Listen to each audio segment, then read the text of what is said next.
मौलवी साहब, चांद के 2 टुकड़े किए थे आपके नबी ने, इसका एविडेंस दे दो तो मान जाऊंगा आपको। ओके, तो सबसे पहले हम ये देखते हैं कि साइंटिफिकली ऐसा पॉसिबल है क्या कि चांद मर्ज होकर बन सके, क्योंकि नबी सल्लल्लाहु अलैहि वसल्लम ने चांद के 2 टुकड़े कर कर उसको मिलाया था। तो देखो, हमारा ये मून कैसे बना, इसके बारे में साइंस और नासा की नजर में जो सबसे ज्यादा एक्सेप्टेड थ्योरी है वो है theory of giant impact hypothesis, जिसके अकॉर्डिंग आज से लगभग 4.5 अरब साल पहले एक मार्स के साइज का प्लेनेट अर्थ से आकर टकराया, और ये टक्कर इतनी जबरदस्त थी कि अर्थ के और उस प्लेनेट के टुकड़े हवा में यानी कि स्पेस में उछल गए। उसके बाद में वो कुछ टाइम तक स्पेस में तैरते रहे, उसके बाद में उनमें ग्रेविटेशनल अट्रैक्शन आया, जिसकी वजह से हमारा ये मून तैयार हुआ। और साइंस ये भी मानती है कि फ्यूचर में हमारा सूरज जाइंट बन जाएगा, रेड जाइंट बन जाएगा, जिसकी वजह से मून के टुकड़े हो जाएंगे। मैं सिर्फ यहां पर यह समझाना चाहता हूं कि साइंटिफिकली मून के टुकड़ा होना और उसका मर्ज होना पॉसिबल है। अब मेरा सारे एथियस्ट से यह सवाल है कि किस चीज पर बिलीव करना ज्यादा मुश्किल है, 1400 साल पहले एक चांद बना हुआ है, उसके टुकड़े होकर थोड़ी सी देर में दोबारा से मिल जाना, या फिर ये इतनी लंबी प्रोसेस, मिलियंस ऑफ ईयर्स की प्रोसेस, जिसमें चांद जो है कुछ टुकड़ों से हवा में उछल रहे हैं, उसके बाद में मिल रहे हैं, उसके बाद में इतने परफेक्ट ऑर्बिट में जम भी जाना।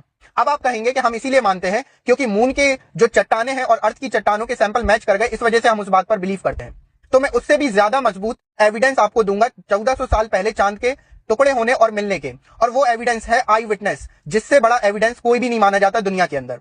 और वो आई विटनेसेस हैं मोहम्मद सल्लल्लाहु अलैहि वसल्लम के दुश्मन, जो आपसे नफरत करते थे, लेकिन जब उनके सामने ये चांद के 2 टुकड़े हुए तो उन्होंने ये नहीं कहा कि ये आदमी झूठा है, मतलब कि उन्होंने चांद के 2 टुकड़े होने का इनकार नहीं करा। इसकी एक भी रिवायत या हिस्ट्री के अंदर एक भी चीज नहीं मिलती। उन्होंने आपको जादूगर कहा, और इवन मक्का के बाहर से जो कैरेवन आए तो उनसे कंफर्म करने के लिए उनसे पूछा गया, तो उन कैरेवंस ने बताया कि हाँ, हमने भी जो है ये चीज देखी कि चांद के 2 टुकड़े होकर मिले।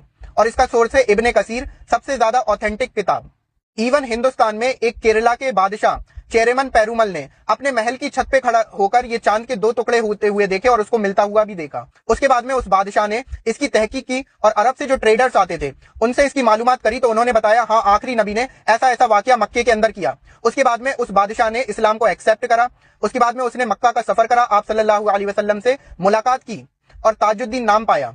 और ये सब कोई ऐसी हवाई बातें नहीं कर रहा हूं मैं, इसका जो हिस्ट्री का सोर्स है उसकी ओरिजिनल कॉपी ब्रिटिश के म्यूजियम के अंदर आज भी प्रिजर्व है। और आज भी केरला के अंदर जो हिंदुस्तान की पहली मस्जिद है वो इन्हीं बादशाह चेरेमन जुमा मस्जिद के नाम से आज भी मौजूद है, कोई भी जाकर देख सकता है। इवन 2016 में प्रधानमंत्री नरेंद्र मोदी ने मोहम्मद बिन सलमान, जो कि सऊदी अरब प्रिंस है, उनको इस हिस्ट्री से रिलेटेड गिफ्ट भी किया था। आप जाकर उनके ट्वीट्स चेक कर सकते हैं पीएम मोदी के। और हाँ, आखिरी बात, एविडेंस इतने सारे हैं कि तुम्हारे मुंह में जितने दांत हैं उससे 10 गुना ज्यादा मेरे पास में एविडेंस है, लेकिन ये रील सिर्फ 3 मिनट की बन पाती है, जिस वजह से कुछ एविडेंस मैंने रखे। वमा अलैना